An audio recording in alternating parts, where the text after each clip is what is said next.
नमस्कार मित्रांनो, मी विभास कोलते. मित्रांनो, आजच्या व्हिडिओमध्ये आपण quality power electrical equipment limited IPO ह्या IPOचं डिटेल ॲनालिसिस करणार आहोत. त्यामध्ये आपण कंपनीचा बिझनेस मॉडेल, कंपनीचे फायनान्शियल व कंपनीचे व्हॅल्युएशन व असे इतर पॉईंट्स व तसेच ग्रे मार्केट प्रीमियम देखील आपण या व्हिडिओमध्ये पाहणार आहोत. तुम्ही क्वालिटी पॉवर या IPOमध्ये इन्व्हेस्ट करायचा विचार करत असाल तर हा व्हिडिओ तुमच्यासाठी आहे. त्यामुळे व्हिडिओ शेवटपर्यंत पहा. चॅनलवरती पहिल्यांदा व्हिजिट केलं असेल तर चॅनलला आता सबस्क्राईब करा व व्हिडिओला लाईक देखील करा. तर चला मग व्हिडिओला सुरू करूया. तर मित्रांनो, सर्वात पहिले आपण कंपनीचा बिझनेस मॉडेल जाणून घेऊया की कंपनी नक्की काय बिझनेस करते. मित्रांनो, ही कंपनी 2001 मध्ये याची सुरुवात झाली होती. तर ही कंपनी ऊर्जा संक्रमण उपकरणे आणि ऊर्जा तंत्रज्ञानाचा व्यवसाय करते. म्हणजे ही कंपनी पॉवर सेक्टरची आहे, जी एनर्जी ट्रान्झिशन इक्विपमेंट आणि पॉवर टेक्नॉलॉजीजमध्ये व्यवसाय करते.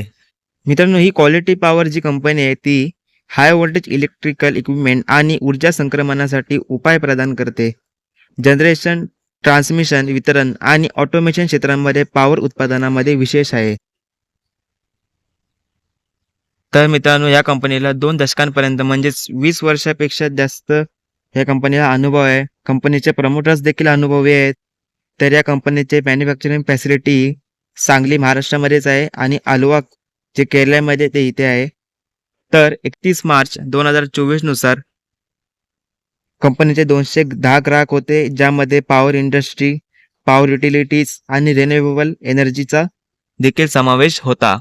तर बेसिकली मित्रांनो, ही कंपनी एक पॉवर क्षेत्राशी येते. हा एक स्मॉल कॅप शेअर आहे, स्मॉल कॅप कंपनी आहे ही. तर मित्रांनो, तुम्हाला कंपनीचा बिझनेस मॉडेल समजला असेलच. कंपनीचा बिझनेस मित्रांनो खूप म्हणजे ठीक-ठाक कंपनीचा बिझनेस आहे. फ्युचर ओरिएंटेड बिझनेस वाटतंय. म्हणजे फ्युचरमध्ये पण देखील याचा स्कोप आहे आणि कंपनी जुनी आहे, त्यामुळे कंपनीला अनुभव आहे, बिझनेस या फील्डचा अनुभव आहे. प्रमोटर्स कंपनीचे एक्सपिरियन्स आहेत. त्यामुळे हा पहिला पॉईंट जो आहे तो मित्रांनो कंपनीसाठी एक पॉझिटिव्ह इथे आपल्याला मानता येईल. आता आपण ह्या IPOचा एक थोडक्यात डिटेल्स पाहून घेऊया. हा IPO मित्रांनो 14 फेब्रुवारी ते 18 फेब्रुवारी 2025 पर्यंत खुला असेल. म्हणजे तुम्ही 14 तारीख व 17 आणि 18 सोमवार, मंगळवार या दिवशी तुम्ही या 3 दिवसात तुम्ही इथे अप्लाय करू शकता. त्यानंतर याची फेस व्हॅल्यू 10 पर शेअर असेल. याचा प्राइस बँड जो आहे तो मित्रांनो 401 ते 425 पर शेअर आहे. एका लॉटमध्ये तुम्हाला इथे 26 शेअर्स भेटतील. टोटल इश्यू साईज मित्रांनो याच्यामध्ये 858 कोटींचा हा टोटल इश्यू साईज असेल. त्यामध्ये फ्रेश इश्यू 225 कोटींचा, तर ऑफर फॉर सेल याच्यामध्ये 633 कोटींचा असेल. ऑफर फॉर सेल मित्रांनो जास्त आहे याच्यामध्ये आणि फक्त 225 कोटी हे फ्रेश इश्यूमध्ये असणार आहेत. त्याने त्याची लिस्टिंग BSE आणि NSE मध्ये मित्रांनो होईल. टाइम टेबल पाहूया मित्रांनो. हा क्लोज 18 फेब्रुवारीला हा क्लोज होईल. त्यानंतर ह्याची अलॉटमेंट तुम्हाला 19 फेब्रुवारीला समजेल, जी मी माझ्या टेलिग्राम चॅनलवरती सांगेल की याची अलॉटमेंट अनाउन्स झाली की नाही. त्यामुळे माझ्या टेलिग्राम चॅनलला देखील आता जॉईन करून ठेवा. तर रिफंड तुम्हाला मित्रांनो 20 फेब्रुवारीला येईल. त्यानंतर याची लिस्टिंग शुक्रवारी 21 फेब्रुवारी 2025 रोजी होईल. दुसरं म्हणजे आपल्याला पाहायचं आहे, जर तुम्ही रिटेल कॅटेगरीमधून तुम्ही अप्लाय करत असाल तर तुमची मिनिमम ही जी इन्व्हेस्टमेंट असेल ती ₹11,050 असेल. मोस्टली ज्या जास्त कंपन्या जर तुम्ही पाहिल्यात तर त्यांची मिनिमम इन्व्हेस्टमेंट 15,000च्या आसपास असते. पण ह्या कंपनीची जी मिनिमम अमाउंट जी आहे ते फक्त ₹11,050 ठेवली आहे. तर तुम्ही रिटेल कॅटेगरीमधून तुम्ही मॅक्सिमम ₹1,98,900 तुम्ही इथे अप्लाय लावू शकता. त्यामध्ये तुम्हाला 18 लॉट्स प्लस 468 शेअर्स भेटतील. जर तुम्ही स्मॉल HNI मधून तुम्ही अप्लाय करत असाल तर तुमची मिनिमम इन्व्हेस्टमेंट ही ₹2,09,950 असेल, ज्यामध्ये तुम्हाला 19 स्लॉट भेटतील व 494 शेअर्स असतील. स्मॉल HNI कॅटेगरीमधून तुम्ही मॅक्सिमम मित्रांनो 90 लॉट्स अप्लाय करू शकता, ज्यामध्ये तुम्हाला 2,340 शेअर्स भेटतील व तुमची मॅक्सिमम इन्व्हेस्टमेंट ही ₹9,94,500 असेल. जर तुम्ही बिग HNI मधून अप्लाय करत असाल तर तुमची मिनिमम इन्व्हेस्टमेंट ही 10,05,550 असेल. तर तुमचे लॉट ह्यामध्ये तुम्हाला 91 लॉट्स भेटतील, तर 2,366 शेअर्स यामध्ये असतील. IPOच्या मित्रांनो लिस्टिंग नंतर ह्याची प्रमोटरची होल्डिंग जी आहे ती 73.91% वरती येणार आहे. म्हणजे समथिंग 74% आसपास याची प्रमोटरची होल्डिंग असेल. त्यानंतर मित्रांनो आपण जो दुसरा पार्ट्स बघणार आहे तो म्हणजे कंपनीचे फायनान्शियल्स. कंपनीचे फायनान्शियल्स बघणं मित्रांनो खूप गरजेचं आहे.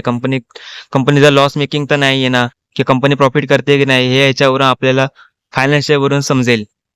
तर कंपनीची असेट मित्रांनो 31 मार्च 2022 नुसार कंपनीची 252 कोटी इतकी असेट होती. ती 31 मार्च 2023 मध्ये वाढली 312 कोटीवर. त्यानंतर 31 मार्च 2024ला 358 कोटी. तर 30 सप्टेंबर 2024 नुसार कंपनीकडे 399 कोटी म्हणजे 400 कोटींच्या आसपास कंपनीची असेट आहे. कंपनीची असेट मित्रांनो वाढते ही कंपनीसाठी एक पॉझिटिव्ह गोष्ट आहे. त्यानंतर रेव्हेन्यू बघितलं तर मित्रांनो 31 मार्च 2022ला 211 कोटी, 2023 साली 273 कोटी, त्यानंतर 2024 साली 331 कोटी, 30 सप्टेंबर 2024 नुसार 182.72 कोटी. 2024च्या दुसऱ्या क्वार्टरली नुसार मित्रांनो 182 कोटी आहे. अजून याच्यामध्ये 2 क्वार्टर ॲड केले तर ही अमाउंट 300 कोटींच्या वर तरी जाऊ शकते. त्या कंपनीचा रेव्हेन्यू देखील वाढतोय. त्यांचा प्रॉफिट आफ्टर टॅक्स मित्रांनो 31 मार्च 2022ला 42 कोटी होता. त्यानंतर 31 मार्च 2023ला 39 कोटी कमी झाला. तर 31 मार्च 2024ला 55 कोटी पुन्हा एकदा वाढला आणि आता 30 सप्टेंबर 2024 नुसार 50 कोटी आहे. सध्या चालू आहे. म्हणजे अजून ह्याच्यामध्ये 2 क्वार्टर ॲड केले तर हा पण 50च्या वर होतोय. म्हणजे मित्रांनो ह्या जे आय-पी-ओच्या कंपनी ज्या असतात, म्हणजे कोणती कंपनी असो, की जेव्हा फायनान्स तुम्ही पाहिलात, तर ते जेव्हा प्रॉफिटमध्ये यायला लागतात ना, तेव्हाच ते मोस्टली आय-पी-ओ आणतात. कारण की लोकांनी फायनान्शियल्स पाहून कंपनीची इन्व्हेस्टमेंट केली पाहिजे म्हणून. पण मित्रांनो मला असं सांगायचं नाही, की या आय-पी-ओमध्ये इन्व्हेस्ट करू नका, असं काय सांगायचं नाही. बस फक्त एक तुम्हाला एक माहिती पाहिजे त्यामुळे मी एक सांगितलं. आतापर्यंत मित्रांनो आपण जे असेट, रेव्हेन्यू, त्यानंतर प्रॉफिट आफ्टर टॅक्स जे पाहिले, हे कंपनी एक बिझनेससाठी एक पॉझिटिव्ह असं एक आपण मानू शकतो. नेटवर्क मित्रांनो 31 मार्च 2022 नुसार 160 कोटी. त्यानंतर ते 175 कोटीवरती गेली. त्यानंतर मग ते 190 कोटीवरती गेली आणि त्यानंतर आता 30 सप्टेंबर 2024 नुसार 238 कोटींची असेल. म्हणजे नेटवर्क मित्रांनो खूप म्हणजे फास्टली इथे कंपनीने इथे ग्रोथ केलेली आहे. त्यानंतर रिझर्व्ह अँड सरप्लस मित्रांनो इथे 31 मार्च 2022ला 149 म्हणजे 150 कोटी मानू. त्यानंतर 31 मार्च 2023ला इथे 153 कोटी. त्यानंतर इथे 31 मार्च 2024ला 162 कोटी. तर 30 सप्टेंबर 2024ला 150 कोटींची कंपनीकडे रिझर्व्ह अँड सरप्लस आहे. जर बॉरोइंग मित्रांनो पाहिलं कर्ज तर 31 मार्च 2022ला 11 कोटी, 31 मार्च 2023ला 10 कोटी, तर 31 मार्च 2024ला 38 कोटी. हे ते कर्ज वाढले 31 मार्च 2024ला कर्ज वाढले. त्यानंतर 30 सप्टेंबर 2024ला इथे परत 25 कोटींवरती इथे कर्ज आलेलं आहे. जर तुम्ही मित्रांनो इक्विटीच्या कंपेअरला तुम्ही बघितलं तर इथे 0.20 इथे डेट टू इक्विटी दाखवत आहे. मित्रांनो 1च्या खाली आहे म्हणजे एवढं पण कर्ज कंपनीकडे नाहीये. त्यामुळे इन्व्हेस्टरला इथे डेप्टची चिंता नाही झाली पाहिजे. तुम्ही ते डेप्टला इग्नोर करू शकता. मित्रांनो कंपनीचे फायनान्शियल तुम्ही असेट, रेव्हेन्यू, त्यानंतर प्रॉफिट आफ्टर टॅक्स, त्यानंतर नेटवर्क तर खूपच चांगला आहे. ते रिझर्व्ह अँड सरप्लस पाहिलं तर बॉरोइंग पाहिलं तर मित्रांनो बहुतेक गोष्टी ज्या कंपनीच्या चांगल्या आहेत, पॉझिटिव्ह गोष्ट आहे. कंपनीचा बिझनेस मॉडेल चांगला आहे. त्यानंतर कंपनीची फायनान्शियल पण कंपनी ठीकठाक वाटते. अशी कंपनी लॉस मेकिंग किंवा अशी कमजोर कंपनी वाटत नाही. माझ्या मते ते मित्रांनो कंपनीचे फायनान्शियल्स खूपच चांगले आहेत. की परफॉर्मन्स इंडिकेटर जर पाहिलात ना ते मित्रांनो कंपनीचा जो मार्केट कॅप आहे तो 3,291 कोटी आहे. म्हणजे स्मॉल कॅप शेअर्स आहे. स्मॉल कॅप ही कंपनी आहे. त्यानंतर याचा रिटर्न ऑन इक्विटी मित्रांनो 29.15% म्हणजे जो खूपच चांगला आहे. त्यानंतर रिटर्न ऑन कॅपिटल एम्प्लॉय हा 19.20% हा देखील चांगला आहे. त्यानंतर डेट टू इक्विटी 20.0 आपण मागाशी पाहिला हा देखील खूप ठीकठाक आहे. त्यानंतर रिटर्न ऑन नेटवर्क मित्रांनो 29.15%. तर पॅट मार्जिन येते 16.74%. तर प्राइस टू बुक व्हॅल्यू येते 16.11 आहे. कंपनीचा आर-ओ-ई, आर-ओ-सी, त्यानंतर डेट टू इक्विटी, त्यानंतर रिटर्न ऑन नेटवर्क, त्यानंतर पॅट मार्जिन हे सर्व मित्रांनो जर तुम्ही व्हॅल्युएशन पाहिलं तर कंपनीची व्हॅल्युएशन देखील ठीकठाक आहे. पी-ई रेशो जर तुम्ही पाहिलात तर मित्रांनो आय-पी-ओ नंतर पी-एचा 32 असणार आहे. तो देखील मित्रांनो कमीच आहे. व्हॅल्युएशन मित्रांनो माझ्या मते ते ठीकठाक ठेवलेत. पण जर माझ्या मते मित्रांनो प्राइस जी कंपनीची आहे इथे तुम्ही पाहू शकता 425 पर शेअर कंपनीने प्राइस ठेवली आहे. जर कमी ठेवली असती तर मित्रांनो हा आय-पी-ओ म्हणजे सुपर ठरला असता आय-पी-ओ मार्केटमध्ये. पण मित्रांनो कंपनीचे प्राइस जे आहेत माझ्या मते तरी महागच ठेवली आहे. 425 नाही पाहिजे, ती जरा कमी पाहिजे होती. बाकीचं तुम्ही पाहिलात पॉईंट्स तर कंपनीचे पॉईंट्स ठीकठाक आहेत. निगेटिव्ह मला तर या कंपनीमध्ये काही दिसत नाहीये. सबस्क्रिप्शन मित्रांनो पाहूया. काल 14 तारीख होती. पहिल्या दिवशी QIB ने मित्रांनो 54% ते सबस्क्राईब झालं आहे मित्रांनो. या आठवड्याचे 2 IPO झाले ना, एजेक्स इंजिनिअरिंग व त्यानंतर जो हेक्झावे टेक्नॉलॉजीचा IPO गेला. त्यामध्ये मित्रांनो जवळपास खूप म्हणजे IPO आल्यावर कधी म्हणजे वाटलेच नाहीत. कारण की QIBने पण शेवटच्या दिवशी त्याला अप्लाय केलं. पण पहिल्या दिवशी मित्रांनो बघितलं तर QIB खूप कमी अप्लाय करते. कोणता IPO असो खूप कमी अप्लाय करते पहिल्या दिवशी. ते मोस्टली शेवटच्या दिवशी अप्लाय करतात, ते पण दुपारी 2 नंतरच.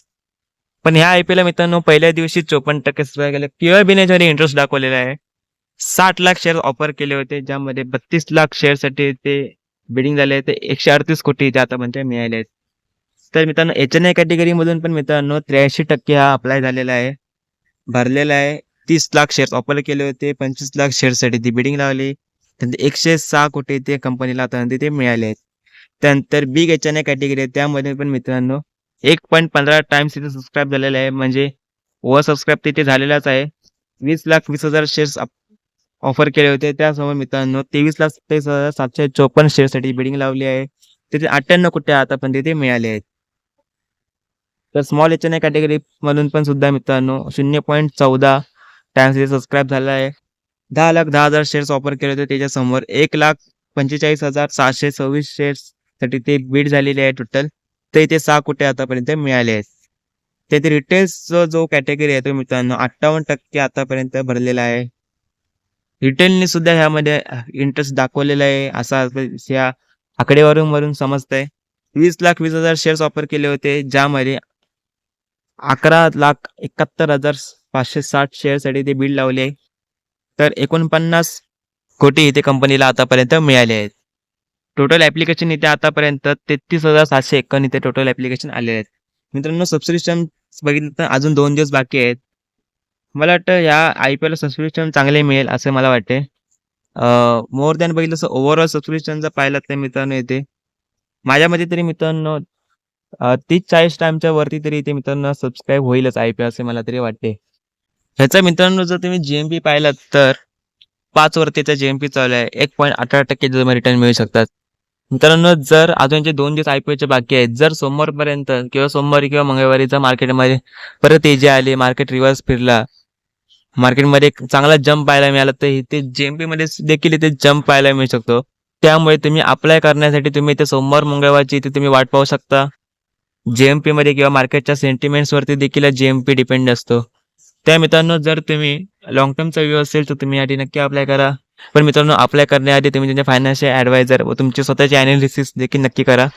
आय होप की मित्रांनो तुम्हाला हा व्हिडिओ आवडला असेल. या व्हिडिओची तुम्हाला दिलेली माहिती तुम्हाला समजली असेल. व यासोबतच मित्रांनो आम्ही एक Insta पेज देखील ओपन केलं आहे, ज्यामध्ये तुम्हाला शेअर मार्केट रिलेटेड फायनान्शियल सगळे अपडेट्स तिथे तुम्हाला प्रोव्हाइड केले जातील. त्यामुळे Insta पेजला देखील फॉलो करा. भेटूया पुढच्या व्हिडिओमध्ये एका नवीन IPOसह. तोपर्यंत जय हिंद, जय महाराष्ट्र.